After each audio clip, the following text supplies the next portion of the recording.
this is a hard one to do and to judge, because so many people have got so many different expectations and understandings of 3D printing. So what I thought I'd start with was ask you, why are you here? If you can put something in the chat room, I'd be really grateful. What has brought you to 3D printing? Because I don't know whether I need to do advanced or beginner or starter or content or what. What do you need from this session?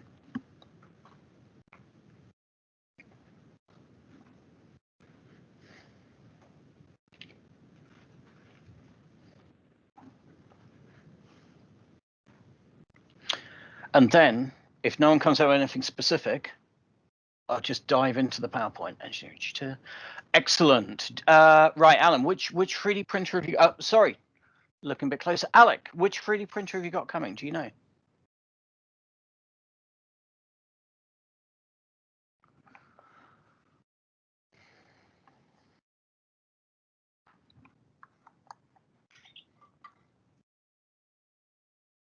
Ah, very good. Cool. I've got the one I use at home is a Tier Time Up Mini 2. I liked Tier Time, but it's quirky. So it's a good job you said that, because I can explain one of the quirks that's there with it.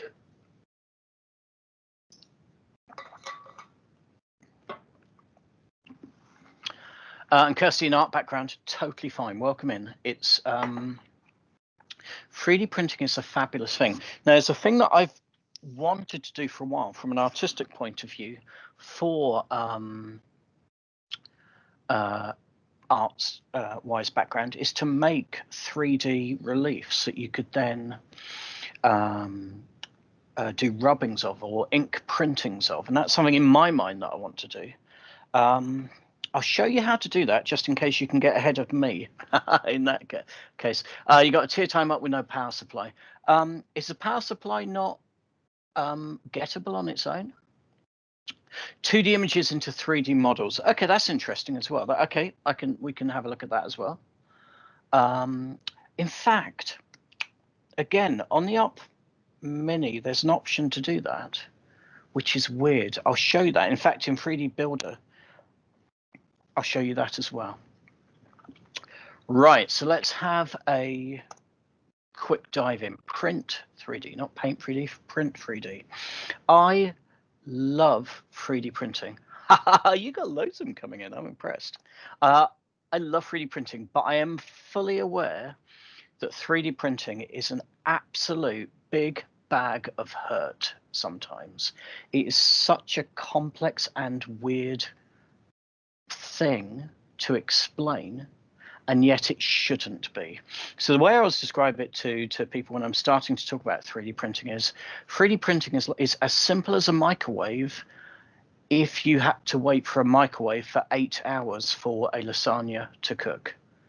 The basics of it are very, very similar. To download an object that you could 3D print is not hard. There are lots of websites like Sketchfab and similar where you can download 3D printable objects and you can 3D print it yourself. The problem is the time. The amount of time that 3D printing takes is colossal. And that makes it far less easy to explain to people, to recommend to people. It is heartbreaking that it is so little used in education, where it is so much used in industry. So again, going back to Bloom's taxonomy, if you're in the Paint 3D one, apologies for the repetition, but to create is the most important part of Bloom's educational taxonomy, his pyramid of educational outcomes. To create something is fabulous. And I strongly believe we've got to give students the tools to create and to make. And that includes 3D printing. Now, unfortunately, I've got this object, Bloom's taxonomy, 3D printing at the moment.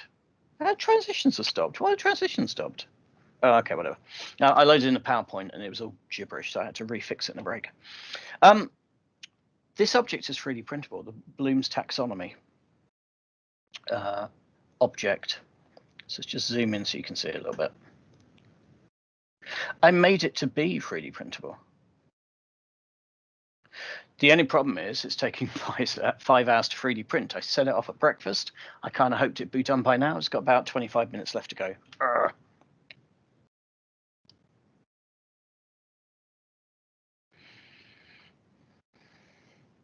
So I'm going to start with the 5 things to remember about 3D printing. So I'm going to take it back to basics a little bit. And then I'm going to make an object which is one of the best objects to make in Paint 3D as a 3D test object for a number of reasons. So I will go into that. Then I'll talk about complexity. Then I'll talk about do's and don'ts. So first off, the 5 things to remember. Do not buy cheap. Please do not buy cheap. I haven't owned, but I've had access or used about 9, 10 3D printers. The worst one I ever got was the first one I ever got, and I bought. It wasn't the cheapest, but it certainly wasn't an expensive 3D printer. It was about £250. It wasn't working. I opened it up. I had a look inside it, and the electronics in it were terrifyingly scary. And for at any point, it might have gone wrong as a printer, and it's working with so much electricity, so much heat, and so many fine tolerances that it could have been a dangerous object. So I would say, where you can, do not buy cheap. Now, the problem is 3D printers can go very expensive. An Ultimaker can run to about £3,000 or more and more and more.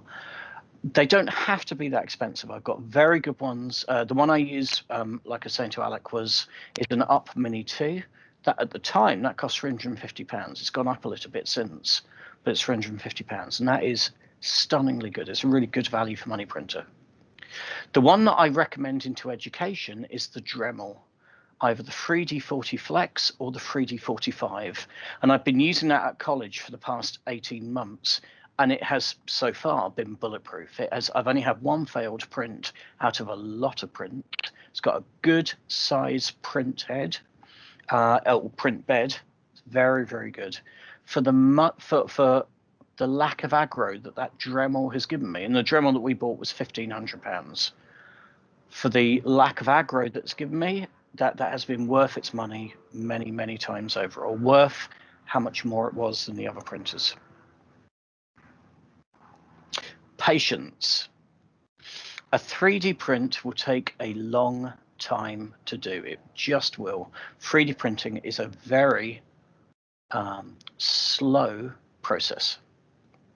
Now, with that in mind, you've got to manage the expectation of your students and of your college or your school or your workplace. What else is required?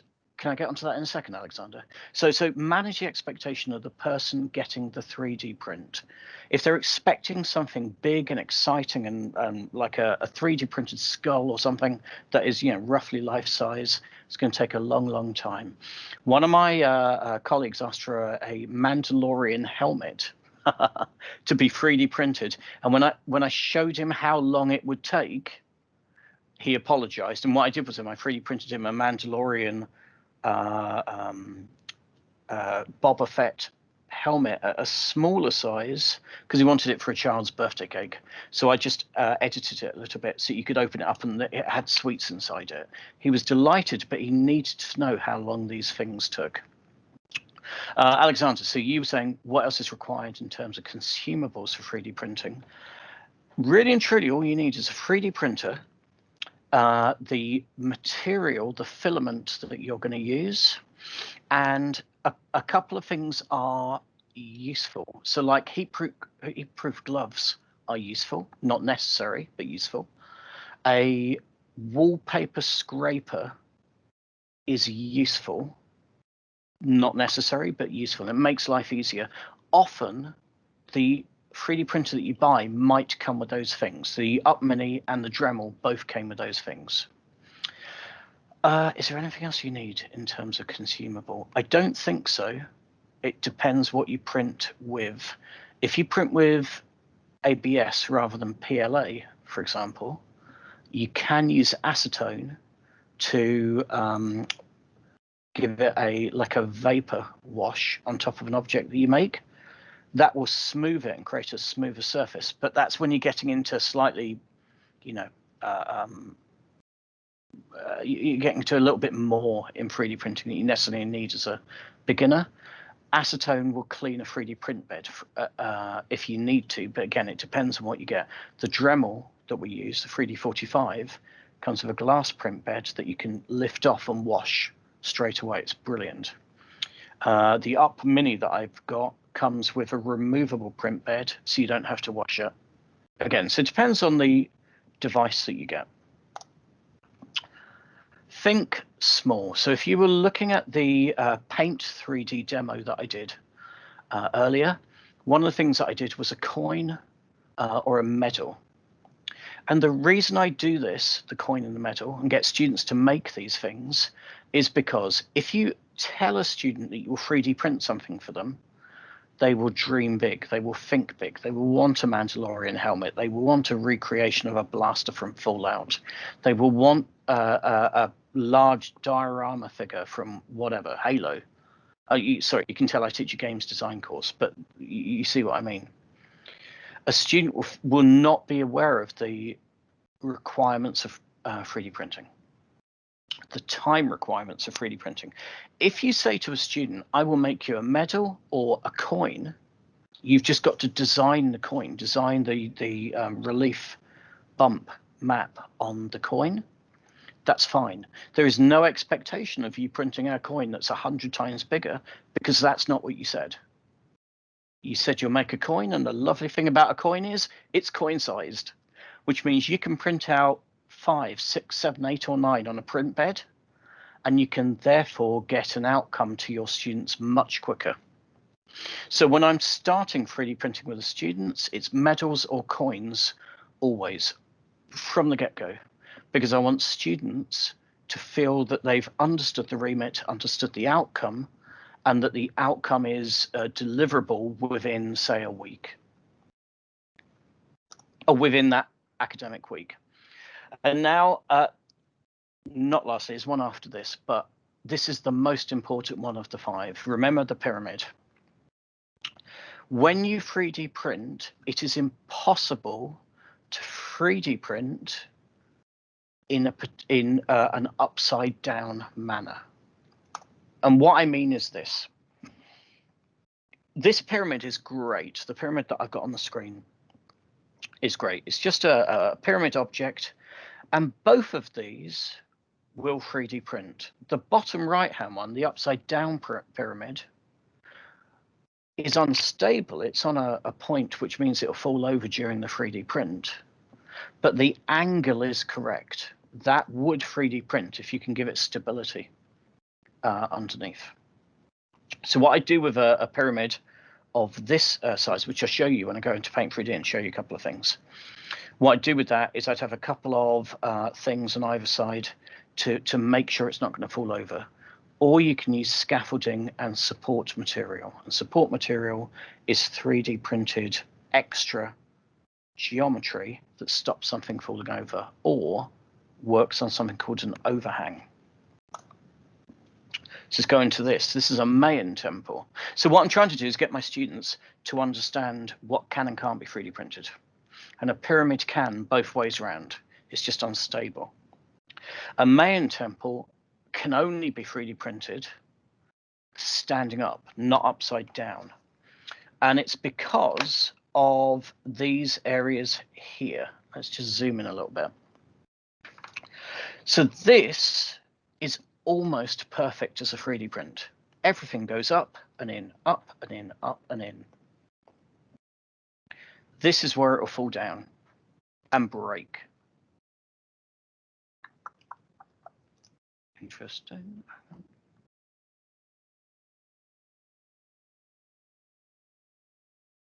I've got a link from Alan, but I don't know what it is. So I never click on a link that you don't know.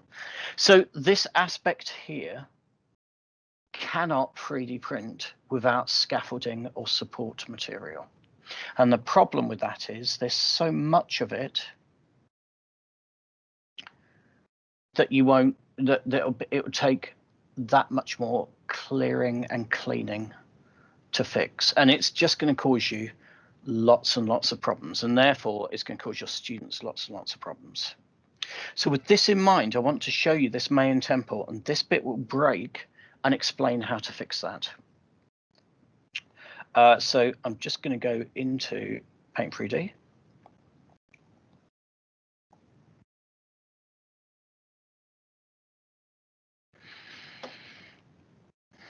And I'm only going to show you the top part of the main temple, but it's the explanation of overhang and geometry to fix overhang. And while that's loading, I'm going to show you this object here. So this object is an arcade cabinet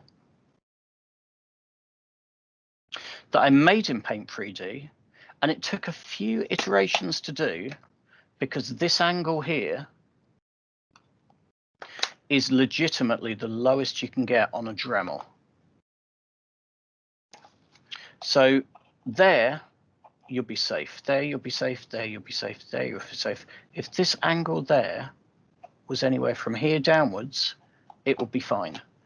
This angle here is the 1st degree angle where it begins to fringe there, and it begins to sag and give you the 3D printed equivalent of stalagmites and stalactites. One more degree down, it will probably fail.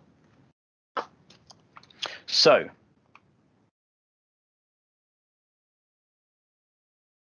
a pyramid, that's perfect.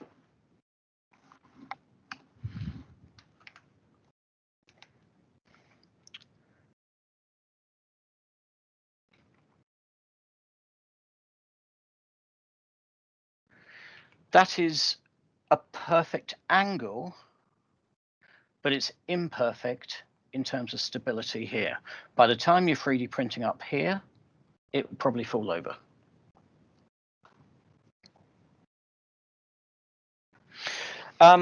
Now, sorry, I just realized that in going back to basics, there's one bit of basics that I missed, which is how a 3D print head works. Now, and apologize for those of you who are totally okay with 3D printing.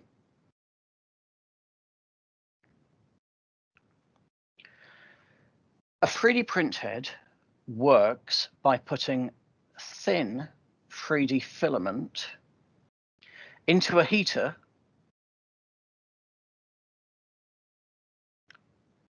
it melts the filament to a liquid plastic, which is squirted out of a nozzle. So the filament goes in there, heated here, and there are no flames that come out of it. Don't worry, it's not that bad. I'm just doing it as an illustrative example.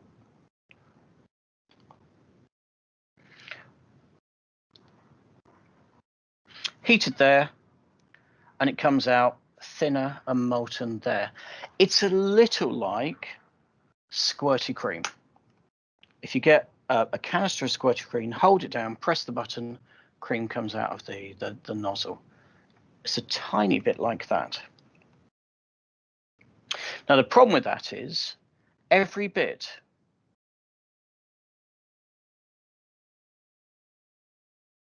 of 3D filament needs to build up onto itself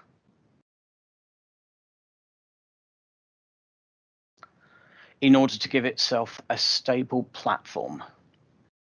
So a 3D nozzle placing filament like this, one bit on top of the other, that's totally fine. If the 3D filament goes too far out, it will drop and it will fall down. And it will break. The 3D print will, in all likelihood, stop. Or you'll come back to your 3D printer 8 hours later to find a big jumble of spaghetti, plastic spaghetti, all over the 3D print bed. It needs to have an angle constantly to build onto, which as a rule of thumb, I always say it's 45 degrees, but it's not. It's more like 28 to 32 degrees, depending on the printer. Now, like I said, the pyramid, totally fine. The main pyramid, in fact, let's load that in.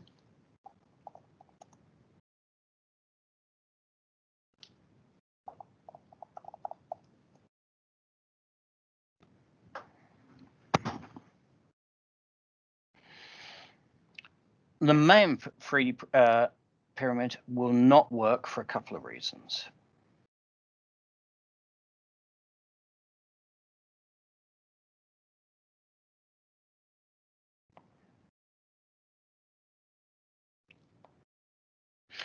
Right way up, this will be perfectly fine, because this is up.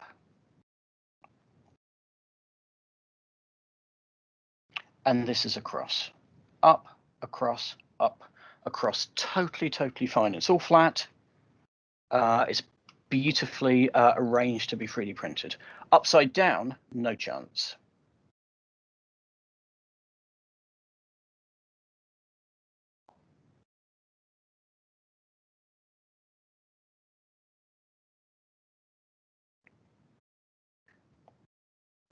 None of this area here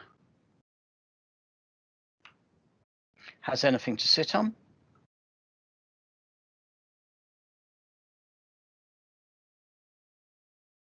So it can only fall down onto the 3D print bed. There's nothing underneath it, no basis and no foundation.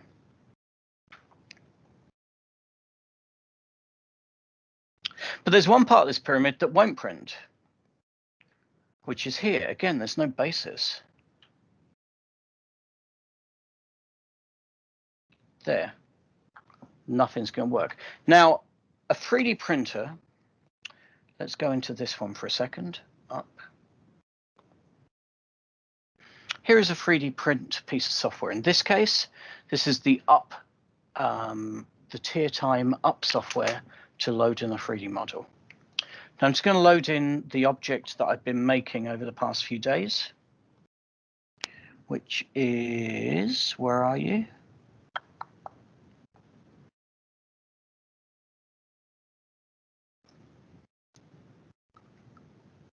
No, not that one. It is, oh, that one, duh.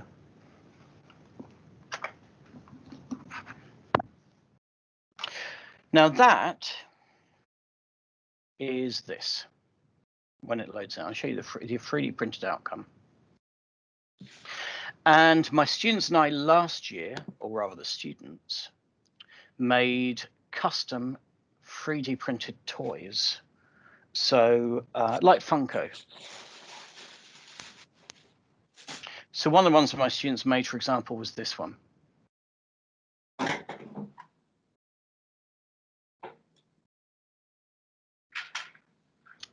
Right, I don't know if you can hear me, but somebody's unmuted in the background and making a cup of coffee. So if possible, if you could mute, that'd be lovely. Thank you. So that's one of the ones that my students made. I love this, I adore this, but I didn't get a chance to play myself. So I was doing this over the bank holiday weekend. And I made this. Now, here, let's just point. Here's the dragon's tail. And here are two stalagmites, or stalagmites, just bits of 3D geometry that I've drawn in to get to the base of the tail, otherwise it wouldn't work. So here is the object.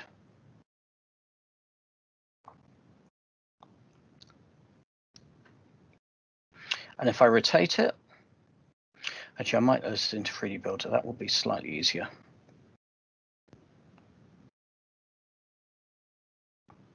You can see the tail of the object with two bits of geometry there and there that I've made. And this is called scaffolding. And this is called tree scaffolding in this case. You can get different types of scaffolding. I always try and not use scaffolding as much as I can. It's the only part of this model that needed it. And there was no way around it. I wanted to have the dragon's tail coming up at the end. I knew that 2 parts of it would need it. So the way to fix the main temple is just to create some geometry that will 3D print. And the fortunate thing is, in this case, this is quite easy. I'm going to go to 3D shapes, to the cube pyramid, the 4-sided pyramid object. I'm going to leave it a darker blue color so you can see it. And I'm just going to move it up there. I'm going to invert scale it like that. And I'm just going to move it to the right place.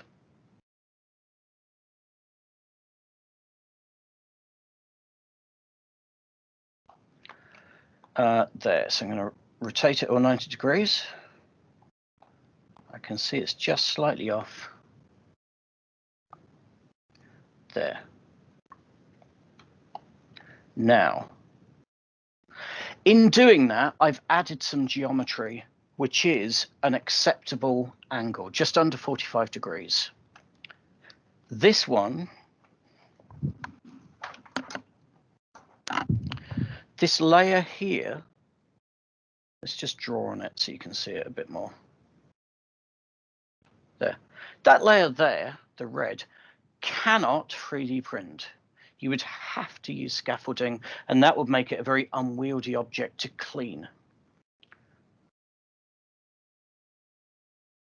This part up here now can 3D print because I've added a 45 degree, well, just under 45 degree angle there. And I hope that makes sense. What I'm trying to explain is that 3D printing itself needs consideration of the object that you're going to make. And in doing so, I'm just going to show you one of my favorite 3D prints to objects to do, which again, I do with students, which is this. Now, it's not the Utah teapot, but we examine and we evaluate the Utah teapot when we're doing this, because the Utah teapot is a great object to build, super simple, and it 3D prints nicely. So let's just click on 3D shapes. I'm going to make one hemisphere. I'm going to copy it. I'm going to paste that, and I'm going to overlap these two. I'm going to copy this, drag it, paste it. I'm going to select these two, copy it, drag it, scale it, paste it. And select those two again.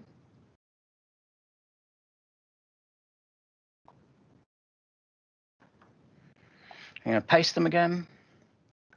I'm going to drag this up here. So this entire object is made from one object, copied and pasted.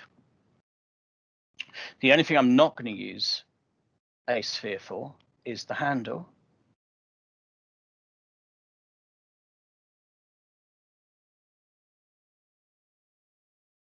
And the spout. And those are all going to come from one other primitive object, which is the quarter circle.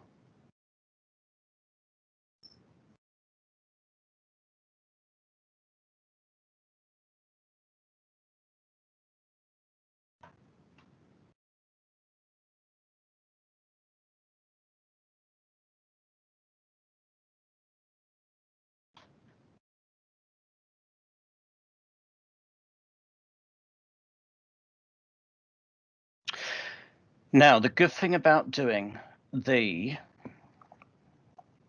Utah teapot is if you are teaching IT or similar, the Utah teapot is one of the first 3D modeled objects, that Martin Newell's teapot. So there is a historical importance to the Utah teapot in 3D creation and 3D object manipulation.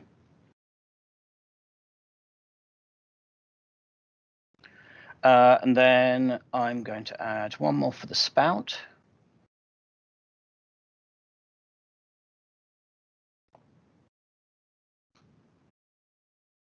And that gives me this.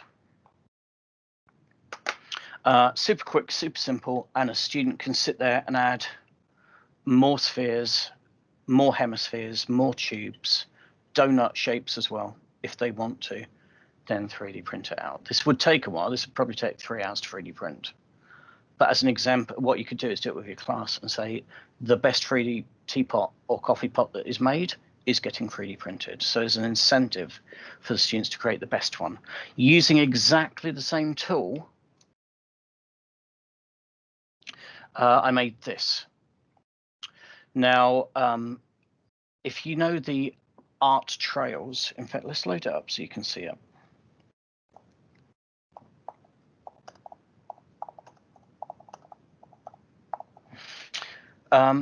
I love art trails where you see artwork that's been drawn on large statues. I think they're fabulous. I mean, it is to an extent 3D printing through the roof. It's so huge. Now this is the one from 2 years ago, Be in the City in Manchester, and I looked at that. As soon as I looked at it, I thought I could 3D print that. Near enough. The only thing I've had to change is here. There's a lot of the base of the back of the bee coming off the hemisphere, and here I've just joined it into the hemisphere. This is exactly the same as the kettle. All this is hemispheres. There's no other objects in there whatsoever, and it 3D prints beautifully.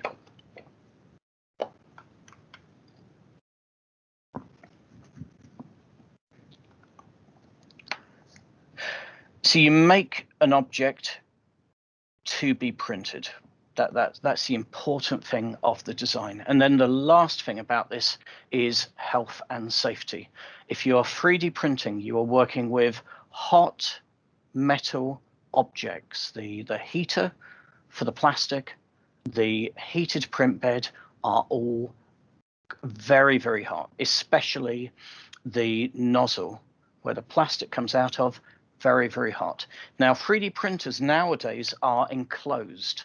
Fiddle fingers can't get in and press the. I think people still do, and I've burnt my own fingers on the nozzles just by trying to get a little bit of blocked filament out or anything. But there is a health and safety aspect to this that, again, needs to be addressed and needs to be discussed. And also, the fumes from a 3D printer need to be considered. Now, there are different types of 3D filament. There are many types of 3D filament, but the most common two are ABS and PLA. PLA is a plant-based material, and it has fewer toxic fumes come out. There are still some, because it is a vegetable and plant-based matter held in like a plastic resin, which is still melted. ABS is a much more high smelling plastic material. Now, neither of them are massively toxic. You just need to be aware if you are in a room with a class for 3 hours, 2 classes back to back, and you're 3D printing, when you walk out of that room, you are going to smell the difference in the air and the impurities that 3D printer gives out. It's not a concern for me. I have my 3D printers next to 2 large open windows. But again, you need to keep these things in mind. The health and safety of your students is of massive importance. Got to keep an eye on the capability of cleaning the air around the 3D printers, especially as they are working with plastic for such a long period of time. Now, what I want to do is show you a couple of objects, one after the other, which are 3D printed, 3D printable. I'm not going to show you this one because this one requires some files that I don't have access to at the moment. But this is a photo montage. And what somebody's done is they've taken a lot of photographs of a seated person, and they have, using a piece of software, and it's terrible. I know the piece of software name, so easily and so well. The moment it's gone out of my head, it's totally gone. But there is a way of putting photographs together to create a 3D object at the end of it. So this is an example of somebody who's photographed himself numerous times, stitched those photographs into a 3D object, and then 3D printed that. And again, it's been made with 3D printing in mind. The only bit that wouldn't have printed without scaffolding is the hands. This is the Seattle Space Needle. Again, made in Paint 3D, made to be 3D printed with no scaffolding. So all of these angles 3D print upwards and inwards. Now, Alex, sorry, one of the things I was going to say when I was talking about, and Alexander to an extent, one of the things I was going to say about materials was PLA and ABS are the most common, but you can get lots of other materials as well. So, Alec, I don't know if you've used it or if you've seen it before, but you can get a conductive, electricity conducting 3D material. And that means you can 3D print circuit boards, or you can 3D print anything where you would need to get a current and a charge across. You could 3D print a stylus for a touchscreen, for example, because the material itself has enough material within it to keep a charge going and to move it along. So one of the things I fancy doing, and I haven't had the chance to sit with the electrical team at the college, is to see if they fancy making like a flower vase shaped lampstand or something that could not be made any other way than in 3D printing. I love the idea of that. So that's something that I want to play with, which is conductive material. I don't know if you've had a chance to do it, but it again, it opens up huge opportunities. Now, 3D printing this character, I made this a couple of days ago, and I 3D printed it yesterday. Kept it on the 3D print bed so you can see it. So an up 3D print bed, you slide it onto the heated bed.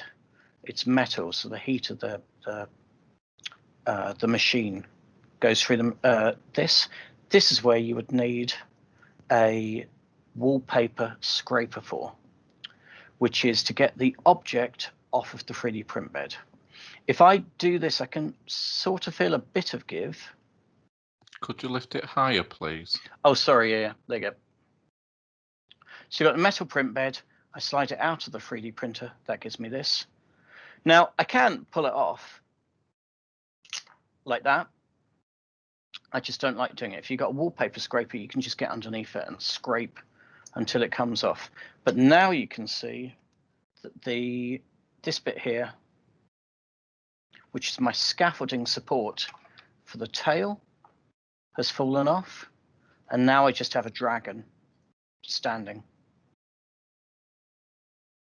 Arms raised. The arms are raised so they can be 3D printed without support material.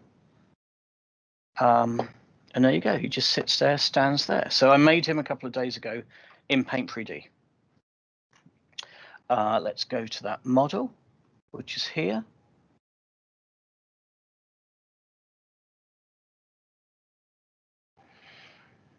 And you can see here are the two parts, scaffolding, support material that I've drawn in. Can you then colour it? Yeah, so what I do, where is it? Here. Actually, I'll do show you this one as well. So the Kim Joy snail, which again I made for the art trail. Just having a play with that because there was an art trail in Brighton which was snails. That one, what I've done is I spray painted with a white acrylic medium to because when you 3D print, hopefully you'll hear this. There are very, very thin, tiny grooves because each layer is a tiny groove. So I spray paint it with an acrylic medium just to seal it, and then I paint on top of that afterwards. And then what I could have done is gloss it. Now that I'm looking at it, I think I should have glossed it. You can get full color, or not full color, but coloured 3D printers. So Da Vinci do a colour 3D printer, for example, is about £3,000. But of course, then you've got to buy it. What it does, it injects ink into the 3D print filament as it's 3D printing. But for the most part, I just 3D print them out white, give them to the students, and say, there you go, you paint on them yourselves. And you will often find model making, miniature painting students in a range of courses. Last one I found is brilliant, was in photography at my college, of all things, and he came out with some beautiful painted miniatures. Oops. So I made the object in Paint 3D, and the entire object is made with this tool here, the 3D Doodle tool, which allows you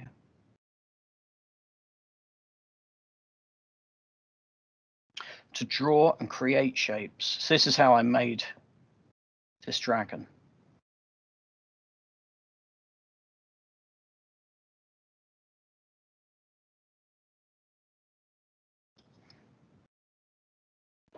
So the teapot I made just by copying and pasting primitives. This one I just made by drawing.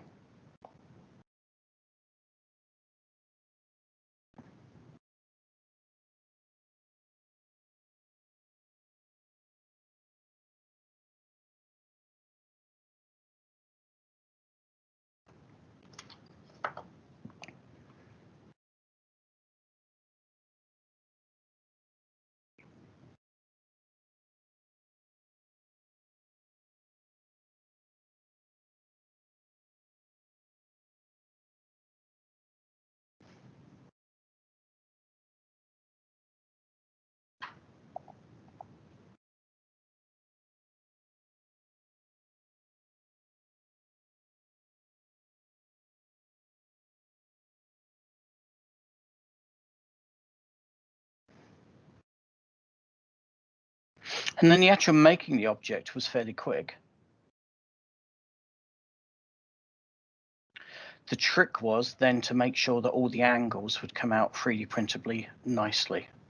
Because like I said, if I can get away without printing with support material, I do, because support materials is just such a faff to work with and to clean up afterwards. It's not to say don't use it, but if I can get away without using it, I do.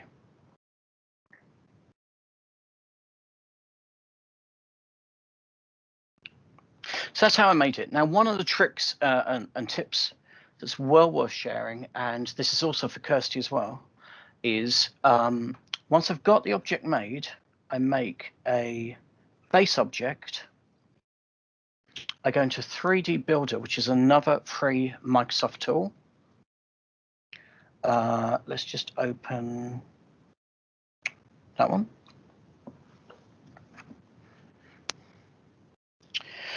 Now in Paint 3D, what I cannot do is Boolean cut objects, by which I mean I can't use one object to cut another object out.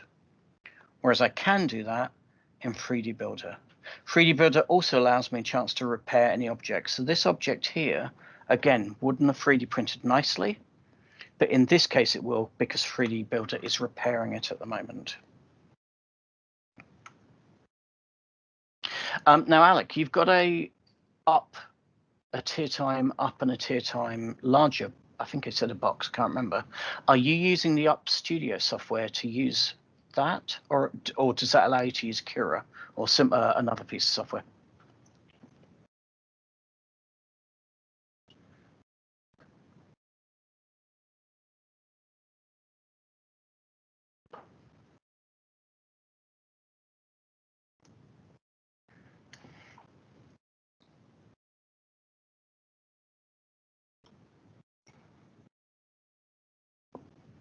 So this has repaired the object. As the surface goes, it's not going to be instant, but it wasn't like too long to wait. And now what I can do is I can select the box object. If I move that for a second,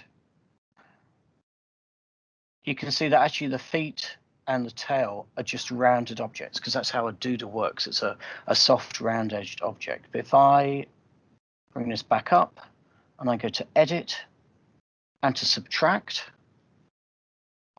That will cut a flat edge into the whole object, as you can see here, which 3D printed on the base. Now, Kirsty, so in terms of artwork, what I've been wondering is, let's just delete the teapot, don't need that anymore. And this will be super quick, so I've no idea what it will look like. But to make an object, yeah, no. So that, oops, too big.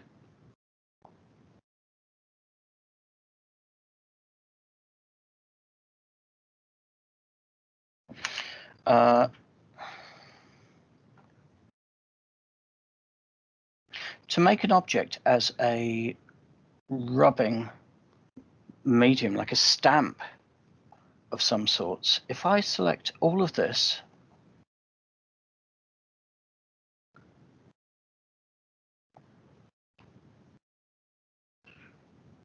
fine, select all, copy. I'm going to take that into 3D Builder.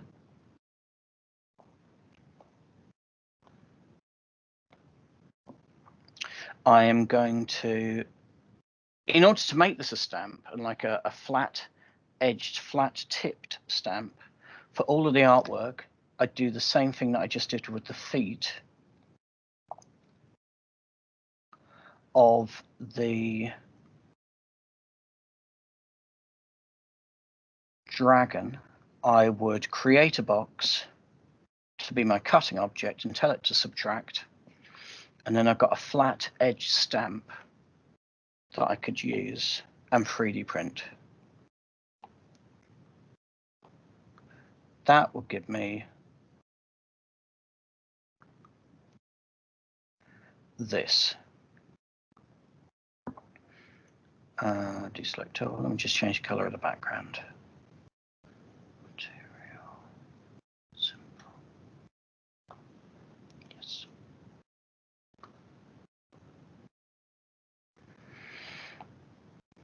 So I'm quite, in fact, I'm going to do this. I'm going to print this out and see how it looks as a stamp, because I want to know how it's going to come out as well. But that's one of the first things I'd suggest, and have suggested to a fine art teacher I used to work with as well. Right, how am I doing for time? Oh, 10 minutes left. Right. Lastly, can I ask a question? Yeah. That was quite intriguing what you did with the stamp. I like that. Is it possible then, you know, like screen printing? Yes. So you could potentially take different colours and change them into individual layers? So, you know, the colours that you would normally screen print? Yes. Yeah. So you would create patterns like that? Oh, I think so, yeah. I don't think that... So what you could do is, if I selected all of that, and Kirsty, I have seen you've got a question as well. I'll have a look at that in a sec. If I copy that and move that across and paste it, and I say I want to do this as a screen print, deselect all, I could say that these colors, I want to do one color, and these colors I want to do a different color. So you make one master object and then you delete and undelete objects as you need for the different colors. Yeah, that's superb. So yeah, no, I absolutely think it's great. And the nice thing about this is, what you could also do is you could 3D print the master holes that you would need to make sure that the screen print was always in the same place at the same time. So if you made a, it'll be easier in Paint thinking about it. Cool. So I'm going to just drag that there, copy that there, drag that there, paste that there, paste. And I'm what you need to do is for screen printing, you need those master bolts and nuggets to say where something's going to be every single time. So I'm just going to put this here, rotate that, copy that, drag that over, paste that, select all, copy, back to 3D Builder, paste. So then I need that one, I need that one, I'm going to drag those there. Then deselect all. I'm going to cut this one out, but I'm going to change the color first so it's a bit more obvious to see what I'm doing. Okay, so edit, deselect all, subtract, and then deselect all. If I grab those two, whoops, I thought I deselected.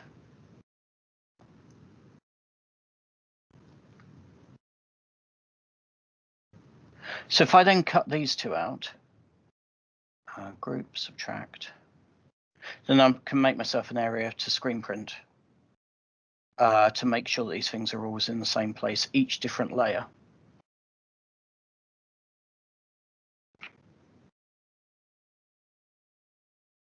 And so on, just put the holes in. But that would totally work, yeah. I'm intrigued now. I might give that a go later as well. And then lastly, right, Kirsty's question was that, would you need to concave the raised front? I don't think you would. So but that's the last thing I was going to share, which is there are some things that Paint can do, some things that 3D Builder can do. There's another piece of free software called Mesh Mixer. Now I'm going to load that up, but that might be asking my poor struggling Surface Go an awful lot. So I'm going to kill this off. And I'm going to lose, no, I'm not going to lose that. I'm going to lose Cura, I don't need that. I'm going to lose Up Studio, I don't need that. Now Mesh Mixer also allows me to import and load a file. So I'm just going to load the Lil Smorg Dragon, because I had to do this to solidify the shape. But if I do this, and Mesh Mixer is a free piece of software. If you search for Autodesk Mesh Mixer, you can download this with an academic email account. Here's my object. If I go to Edit, in this case, I want to make solid. And what that does, it kills off any stray faces inside it, but it will also smooth and soften the object outlines. So here, it's a little smoother than it was before. I'm just going to change the density up really high, but the accuracy really low, so you can see that.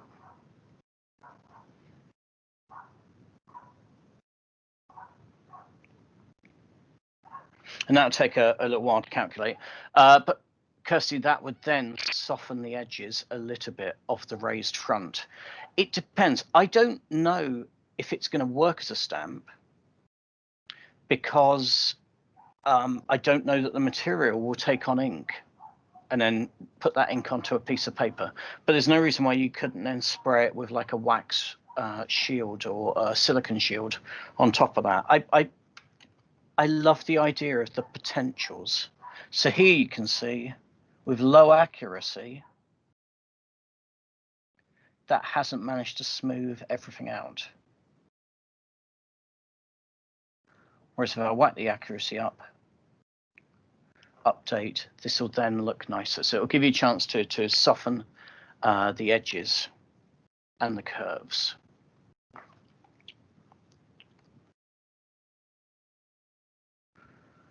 Right, and then the last thing, and this is what I actually started the Paint 3D demonstration with, and I wanted to end with it on 3D printing. And the question is why? Why are we doing this? Why teach students 3D printing? Why do we need to have 3D printing as a weapon in our teaching arsenal? And the reason is this. if I look in 3D print outcomes, not 3D printers, because that just shows you 3D printers, but if I search for 3D print outcomes, I find there was a 3D printed heart, there's a 3D printed drone, there's a 3D printed lung, potentially. There's a 3D printed prosthetic hand. There's a 3D printed, I think that's showing the interior of a lung and showing how the trees and the networks of corpuscles, is that the right word? Comes out. 3D printed bones. A 3D printed skull. A 3D printed tread. I think that's a tread for a shoe. A 3D printed helmet. A 3D printed denture.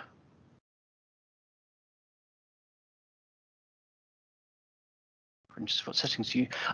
So Alec, well, that's the reason why I asked, because on my tier time, I need to use Mesh Mixer to do it. What I do is on the get in touch with me later on Twitter if you need to. If you need any more advice or suggestions, it's at Kirkal. But when I go to Mesh Mixer, I select the whole object. I go to Edit. I go to Make Solid, and that kills off any interior faces that are causing print problems. And then I normally change the I go for, instead of fast, I go to accurate, and then I go to accuracy 75 to 80%, density to 90%. But it is dead useful, and it's rescued a number of up prints or tier time prints that otherwise wouldn't have worked in Up Studio. So why are we doing this? Because 3D printing is for everything. Everything. If I go to here, McLaren 3D print parts of their Formula One racing cars. I don't think they would do that if 3D printing did not offer something that they could absolutely utilize. When we started all of this COVID craziness, what were we screaming out for people to do? To 3D print PPE masks for our healthcare workers and for people in social care and care homes and stuff like that. 3D printed PPE was a godsend. You can 3D print houses. Look at these. You can 3D print in concrete. It's another thing to use. Yes, I will do. I'll do it right at the end. You can 3D print in concrete. How cool is that? You can 3D print prosthetic limbs. It's that really gorgeous, wonderful guy in a shed in Wales who's 3D printed prosthetic arms for kids all over the world, Peru and South America and Africa and everywhere. What a brilliant human being he is to 3D print prosthetic limbs for kids who could otherwise not afford these things. It's fabulous. And then, of course, you've got other things as well. I 3D print toys. You know, the guy that does 3D printed prosthetic limbs has my absolute respect, because all I can do is a tiddly tiny toy dragon. Or other things as well. But at least I can teach it. Hopefully my students will take that and run forwards with that. I am intending to play with 3D printed circuit boards this term as well. I fancy seeing what we can do with that. Right, that was an hour, and that was an hour of my throat saying that was an hour. So I'm going to have a drink of squash in a minute. Thank you so much for joining me. I'll put my Twitter handle into the chat room now. If anyone's got any questions later, get in touch and ask questions. I'm always happy to do some 3D print or 3D, paint 3D stuff. There you go. That proves that I can't talk and type at the same time. If you only got any questions, hit me up later. Thank you for joining me. I hope you enjoyed that, and I hope it was useful. That was amazing. Thank you. You're very welcome.